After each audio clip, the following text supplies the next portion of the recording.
The future will be an exciting, fascinating new world completely different from what it is now. Computer power doubles every 18 months.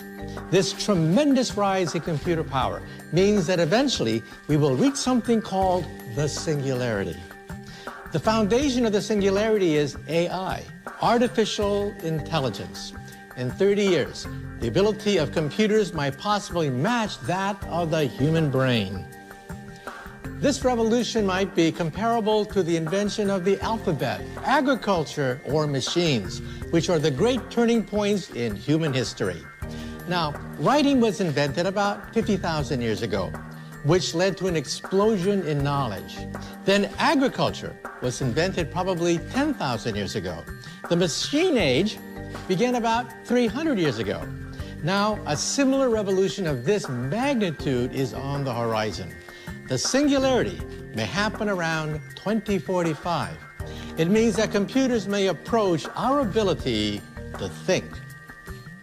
This may not be easy to understand or even believe, but such a future might lie ahead of us. Now, the first episode is about future predictions.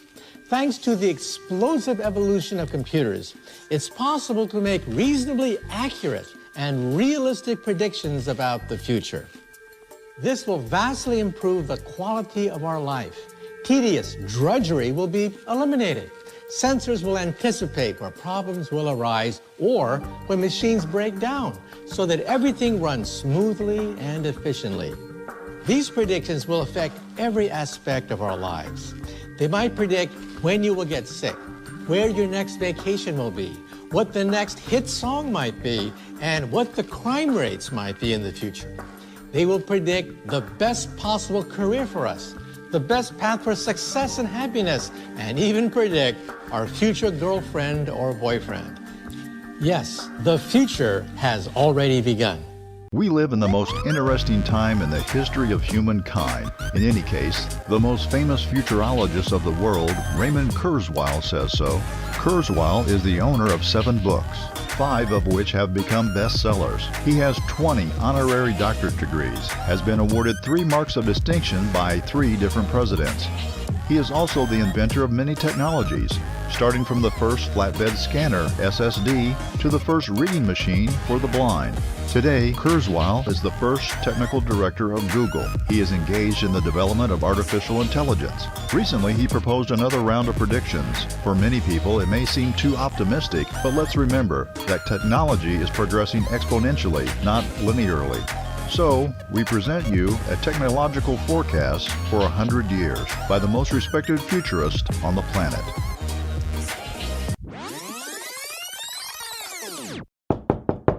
The channel The Best of the World is on the air. 2019.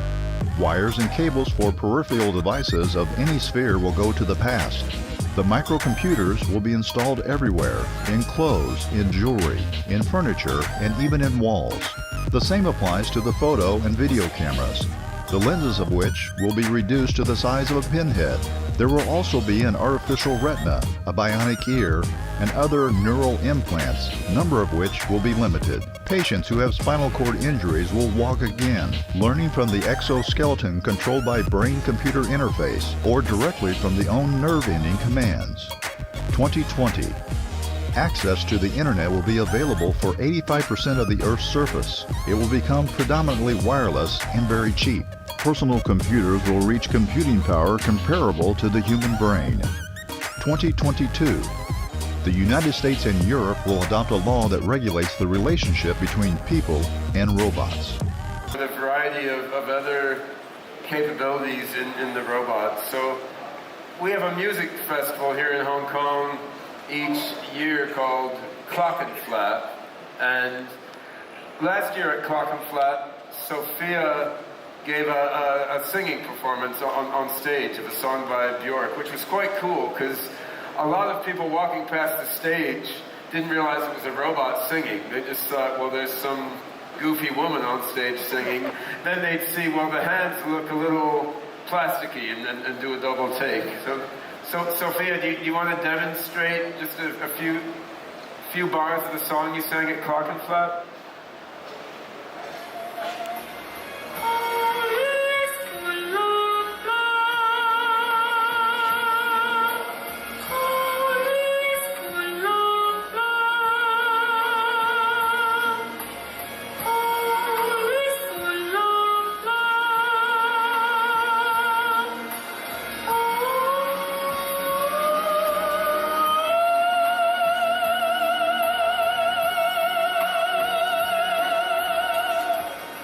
Wow, she sings much better than me already.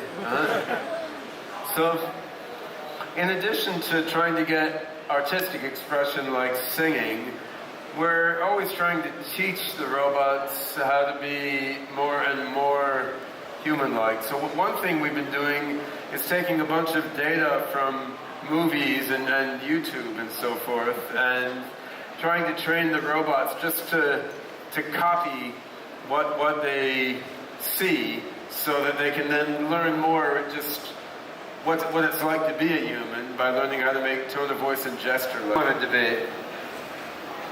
Can humans be conscious? Well, that's easy. Obviously, humans are not conscious. We're not. Humans do have some ability to reflect and to self-modify. What do you think, Han? Can I be conscious? Okay. Maybe humans are a little bit conscious.